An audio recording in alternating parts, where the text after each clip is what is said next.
There are different pictures of the world in which we live, the universe in which we live. And according to the religious picture, or the picture which has dominated human thought for at least a couple of thousand years, we live in a cosmos, orderly, purposive, created according to a design, perhaps created according to a blueprint, and the way we should live is to shape our lives, to get instructions from the blueprint, to figure out what according to the blueprint, what our relationship should be with God, or perhaps the gods, our relationship with nature, our relationship with other human beings. The universe is meaningful, it's impregnated with meaning, it's significant. Usually this picture claims that it's harmonious, benevolent. So that's one picture of the universe. The scientific picture has the universe essentially consisting of atoms bouncing around in the void. Things are this way, but they weren't planned this way. They just happen to be this way. They could have been otherwise, and they will be otherwise. Many people find, or claim to find, this scientific picture intolerably bleak, cold. And the sense they have is that if we really are trapped in a universe where there's no meaning out there except the meaning that we create in the universe, but if there's no plan, no blueprint, no coherence, if we are a chaos rather than a cosmos, life would be intolerable and we might as well kill ourselves or perhaps engage in rape and murder. After all, why would it matter unless there is some purpose, perhaps a divine being willing to punish us if we misbehave, reward us if we behave.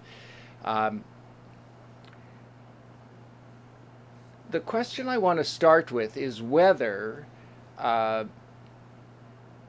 facing up to the reality, because all the evidence points, of course, to the fact that we live in a chaos, not a cosmos, and that whatever meaning and significance there is in the world, we're the ones who create it, who invest it, who uphold it. Is it possible to live without... Thanks. So I move here and I... You can just turn it on. Okay. Is it possible to live in the world, and perhaps even not just to exist, but to flourish, to live in the recognition of the fact that the universe is it doesn't have meaning out there that we can grab onto and use as our guide to life? Now, in addition to that grand illusion, I'm calling it an illusion. I won't argue for that, but partly because I expect everyone here agrees. But even if you don't, just grant me the supposition that that it's an illusion for the purpose of the next few minutes. Each of us lives with a lot of little illusions of our own. We pretend to ourselves that our wife or husband, our lover, our friends care about us, are as deeply emotionally attached to us as we are to them. If we're teachers, we pretend that our students find what we're saying significant rather than blindingly boring and something you've got to survive in order to get a grade, in order to get a degree, in order to get a job, in order to get a home and tuxedo. Could I live and survive and flourish if I really faced up to the fact that that everything I've written and everything I've done in my life really doesn't amount to much, that my colleagues hold me in contempt, that my partner laughs at me behind my back, that my friends, that I'd be better off with enemies?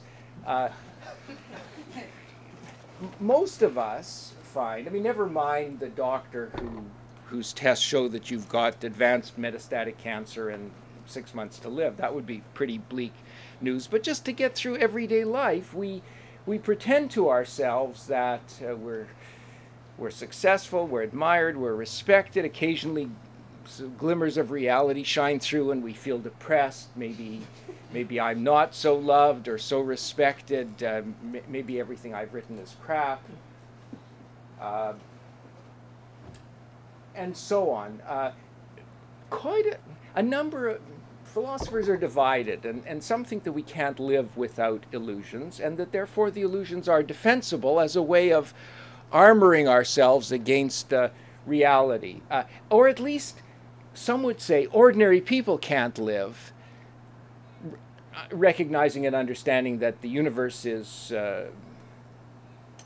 not impregnated with meaning, that we live in a meaningful universe, or that our own lives don't have any special significance that that we sometimes pretend our lives have.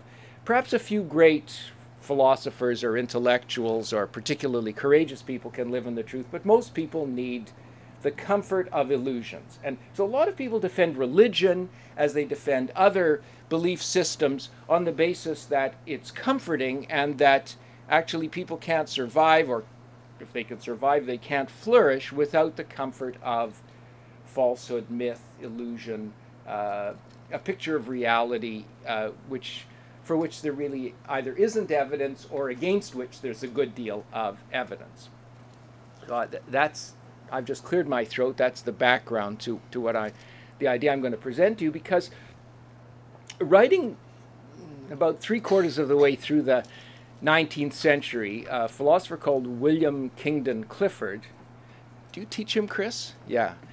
I think he's a wonderful philosopher, on the whole. Wrote an article on the ethics of belief in which he argued that to believe anything, because it comforts you, makes you feel good, sustains you in life, makes life a little less intolerable, is not just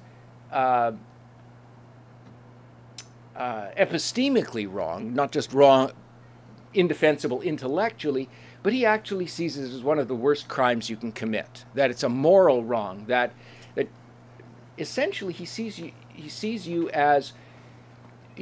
our reliance on illusion, false pictures, as turning us into a kind of walking time bomb. Or to put it a little less dramatically, when we accept things because they make us feel good rather than because we have good evidence for them, Clifford argues that we make ourselves credulous people.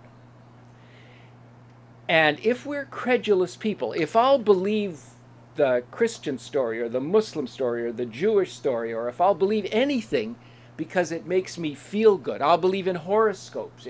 Millions of people check their horoscopes. Perhaps some of you do. Even quite reputable newspapers publish horoscopes and astrology. No, maybe it's just entertainment, like World Rest. I can't remember the name of it, but everyone knows they're just faking it. But people do. They introduce each other and they say, I'm a Gemini. Oh, well, I'm a Taurus. Our society is, we sometimes talk about this being a secular society, but it's really impregnated with a lot of irrational superstitions. Now, I've given you his conclusion. He thinks it's wicked. And that conclusion, with which I agree, by the way, and I'm going to try very briefly to persuade you, and then I'll stop and take a few questions, comments, criticisms. Almost no one today seems to agree with Clifford. So the atheist will say to the theist, look, I'm not disputing your right to believe that Christ saves, or that Allah is God's prophet, Muhammad is God's prophet, that the Torah or the Quran is the dictated divine word of the ruler of the universe.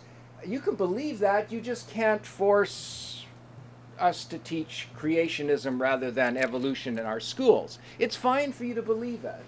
We're tolerant of people's believing any kind of superstition, nonsense, irrationality, as long as they don't want to impose it on us. Now, Clifford's conclusion is different. He doesn't think that your belief in horoscopes is innocent. Indeed, for Clifford, there are no innocent beliefs. Innocent as in, it's my right to believe whatever I choose so long as I don't harm anyone else. And part of the reason, indeed the gravamen, the main thrust of his argument, is that you potentially you're causing or you're risking very serious harm to yourself, which is a prudential fault, and to others through your credulity. Clifford says you shouldn't believe anything except those propositions for which you have good evidence. And that the confidence you place in your beliefs should be proportional to the amount of evidence. That we have a duty, a moral duty, to engage in the hard work of, whether it's science or our own life experience, consulting the best evidence available, conscientiously and honestly, honestly as in we're open-minded, willing to accept evidence that contradicts things that we would really like to be true. We've got to be open-minded and conscientious, and only on that basis are we entitled to believe something. And he claims that the underlying assumption of his argument is that humanity, that the harm, the evil, the cruelty, the tyranny, the pain and the suffering of humanity is a function of our superstitions, our ignorance, and our prejudices, and that superstition, ignorance, and prejudice all consist in people believing things which are false, for which they don't have good evidence. So if you make yourself a superstitious person, okay, so let's imagine a critic saying, oh, all right, Clifford, I agree, at least to some extent, but I can believe something without acting on it. And here Clifford says you can't. If you believe, well, he wants to say two kinds of things. First of all, say, oh, okay, I'm rational, but I do cross my fingers or avoid walking under ladders or feel badly if a black cat crosses my path, or I like to pray every day, but this is just a kind of a sequestered or segregated part of my life. Mostly I'm rational, scientific. Most of how I live is guided by science and reason, and I needn't worry about, it's really no one else's business if I choose to check my horoscope every day. What Clifford says is you can't, if you believe X, and let's say X is something that's superstitious, then you're already conditioning your mind to accept Y, which is kind of like X, and P, Q, and R, and that it's a kind of slippery slope argument that if you're credulous in certain spheres, for example, if you're prone to believe things that are religious, you might end up like some of the parents with whom I deal. I serve as an ethics consultant for the Department of Pediatrics and Child Health at the Health Sciences Center. I sometimes have to deal with parents who will let their child die rather than give them a blood transfusion. Or think of the famous case famous a few years ago, of Terrell Dueck, whose father didn't believe in chemotherapy. He had the same kind of bone cancer in his leg that Terry Fox had, but Terry Fox died from it because there was no treatment. Now 98% can be cured, but Terrell Dueck's father, who was a fundamentalist Christian and who also believed in homeopathy and various kinds of irrational alternative medicine. I mean, homeopathy is just total garbage and crap. There's nothing that could, it's as unworthy of belief as astrology. He took his son to Mexico, and they did their tests and said, no, he's clear of bone cancer. And this child died. Now, the state intervened in his case, but the court case to make the child a ward of the court and impose the child had been completely brainwashed by his father. That's part of the problem. You pass on your superstitions to your kids.